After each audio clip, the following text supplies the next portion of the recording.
웨스트민스터 신앙고백서 대유리문답 76문 함께 읽습니다. 생명을 얻게 하는 회개는 무엇인가? 답입니다. 생명을 얻게 하는 회개란 죄인의 마음에 하나님의 성령과 말씀을 통하여 일어나는 구원의 은혜를 말한다. 즉 자기의 죄의 위험성과 더러움과 추악함을 보고 느끼고 통회하는 것이다. 따라서 그리스도 안에 나타난 하나님의 자비를 깨닫고 참회하면서 자기의 죄에 대하여 몹시 슬퍼하고 죄를 미워하는 것이다. 그래서 모든 죄를 떠나 하나님께로 돌아서고 모든 일에 새롭게 순종하는 가운데 하나님과 동행하는 삶을 사는 것을 목적으로 삼으며 그러기 위하여 끊임없이 노력하는 것이다. 회개, 우리가 지난 시간에 이제 구원파에 대해서 잠깐 봤는데요. 구원파는 회개라고 하는 것 자체가 필요하지 않다 이렇게 이제 생각을 하고 가르치죠. 그런데 그것은 명백히 잘못된 겁니다. 성경은 우리가 예수님을 믿고 그래서 이제 영적 새 생명을 가졌고 그래서 예수 믿는 즉시로 천국 가고 의인이 되고 이렇게 한다 할지라도 우리가 육체 가운데에서 살아가는 삶 속에서 늘 하나님의 말씀을 어기든지 성령을 근심케 한다든지 성령을 거스린다든지 이런 경우들이 많이 있습니다. 그래서 늘 회개하는 것, 날마다 자기를 돌아보고 자기를 그리스도의 십자가에 못 박고 자기를 미워하고 자기를 부인하고 살아가는 것, 이런 것들도 일종의 회개의 계속적인 그런 삶이라고 하겠습니다. 자, 먼저 답을 보면 먼저 첫 번째 줄에 죄인의 마음에 하나님의 성령과 말씀을 통해 일어나는 구원의 은혜가 회개다. 이 말을 좀 다르게 얘기해 보면 회개하는 사람은 벌써 그 사람 마음 속에 말씀과 성령의 효력이 역사하고 있는 거죠. 그래서 이 사람은 회개를 하는 거예요.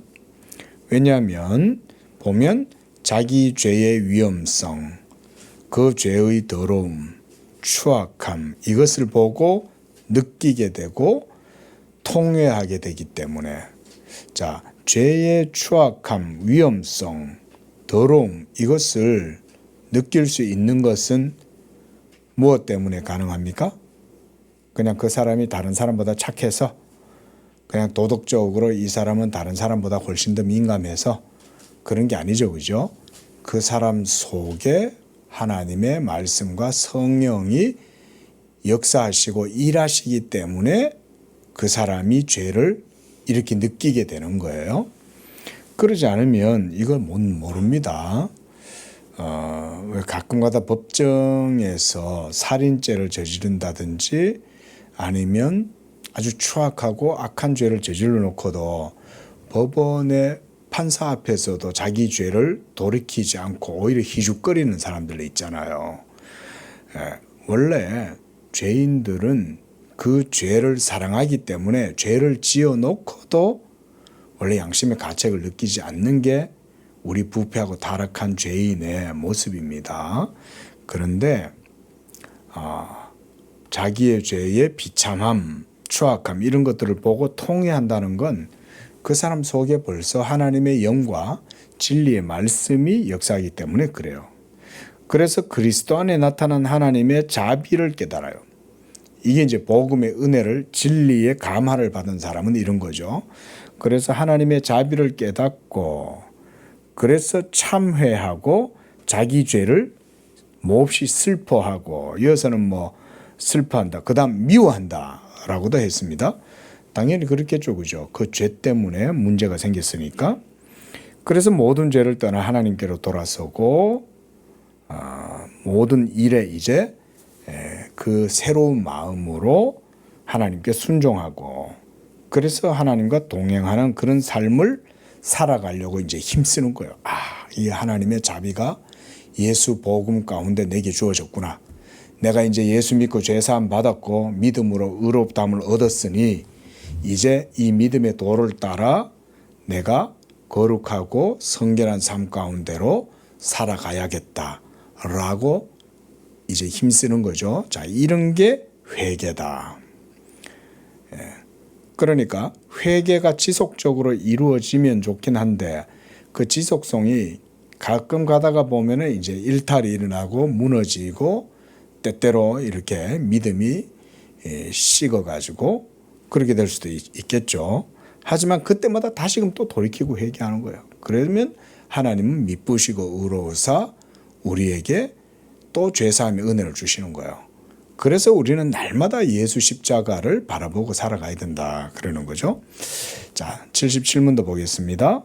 자, 시작. 의롭다함을 받는 것과 성화되는 것은 어떤 점이 다른가? 답을 보겠습니다. 성화는 칭의와 불가분의 관계가 있지만 그 둘이 같지가 않다.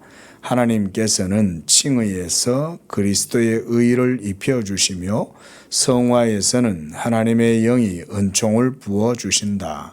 또한 칭의로는 죄를 용서해 주시고 성화로는 죄를 이기게 하신다. 그리고 칭의를 통하여 모든 신자들은 하나님의 벌하시는 진노로부터 면제를 받게 되며 칭의는 이 생에서도 완전하여 신자들이 다시금 정죄되는 일이 없게 한다. 그러나 성화의 경우는 사람에 따라 같지가 않다. 그뿐 아니라 이 생에서 아무도 완전한 성화에 도달할 수는 없고 다만 완전을 향하여 성장해 갈 뿐이다. 칭의와 성화. 우리가 칭의 이러면 의롭다고 칭해 주시는 거죠. 그러면 그때부터 그 사람은 하나님 앞에서는 의로운 사람이에요. 그러나 그 사람 속에 그 사람의 육체 속에 죄의 본성이 살아 움직입니까? 안 움직입니까? 살아 움직이죠. 그죠? 그래서 사도 바울도 오호라 나는 공고한 사람이로다 이 사망의 몸에서 그랬어요. 자기의 몸을 사망의 몸이라 그랬습니다. 그리고 그 사망의 몸은 결국 죄 때문에 쇠락하고 그래서 낡아지고 폐하여져 가는 거죠. 그래서 결국 우리 사망의 몸은 죄 때문에 죽습니다. 오늘 오후에도 잠깐 그런 말씀 드리겠지만 그러나 그리스도 안에 부활 생명이 역사하는 사람은 우리 오전에 봤듯이 엘리사처럼 죽어서 백골이 되어도 그 속에 하나님 말씀이 있는 거예요. 그러면 마지막 날 엘리사는 살아나겠죠. 우리도 마찬가지다 이 말이에요. 예수의 영이 우리 속에 있으면 살아나는 거죠. 그러니까 칭의는 즉각적이에요. 예수 믿는다. 입으로 고백하고 마음으로 시인하고 입으로 고백하면 그 사람은 하나님께 의롭다함을 받습니다. 그리고 그건 폐하여지지 않아요. 자, 그런데 성화는 어떻게 되냐면 계속적이고 점진적인 그런 과정 속에서 성장합니다. 그런데 이 성장하는 경우도 어떤 사람은 빠르게 성장해서 아주 이렇게 괄목할 만한 그런 성장을 보이는 반면 어떤 사람은 정말 성화되는지 안 되는지도 모를 정도로 더디고 잘 안 보일 정도로 그럴 경우도 있어요. 그러니까 거기도 보면 밑에서 넷째 줄 보면 성화의 경우는 사람에 따라 같지가 않다. 모든 사람이 다 일률적이고 천편일률적으로 성화가 기계적으로 되진 않아요. 어떤 사람은 천천히, 어떤 사람은 그보다 더 천천히, 그런데 또 어떤 사람은 그보다 훨씬 빨리. 그래서 마치 주변 사람들이 봤을 때, 야, 정말 저 사람은 성자 같다. 이렇게 불리는 사람도 있습니다. 그러나 모든 사람들이 같지는 않아요. 또 한 가지는 뭐냐면 칭의는 말씀드렸죠. 근데 성화는 점진적이에요. 칭의는 즉각성인데 성화는 점진적이에요. 그리고 성화의 과정 속에서 구원이 탈락되거나 그렇게 되지는 않습니다. 그게 그래서 성화도 하나님의 성령에 의해서 이루어지는 것이고, 그 다음 아무도 완전한 성화에 이르지 못합니다. 그렇죠? 다만 그리스도의 장성한 분량에 성장하기까지 성장해 갈 뿐이다, 이렇게 얘기했고요. 제가 지난번에도 한 말씀드렸는데, 여러분, 성화는 지식에 비례합니다.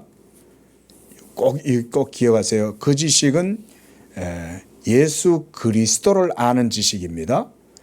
예수 그리스도의 복음 진리를 여러분들이 알면 그 알미 여러분들의 삶을 성화가 되게 합니다. 그래서 성화는 지식에 비례해요. 그래서 그리스도 예수를 아는 그 영적 지식, 생명의 지식이 여러분 속에 온전하면 여러분이 믿음이 자라고, 그 믿음이 자라면 이제 성화가 온전하게 이루어진다. 이런 말씀도 드립니다.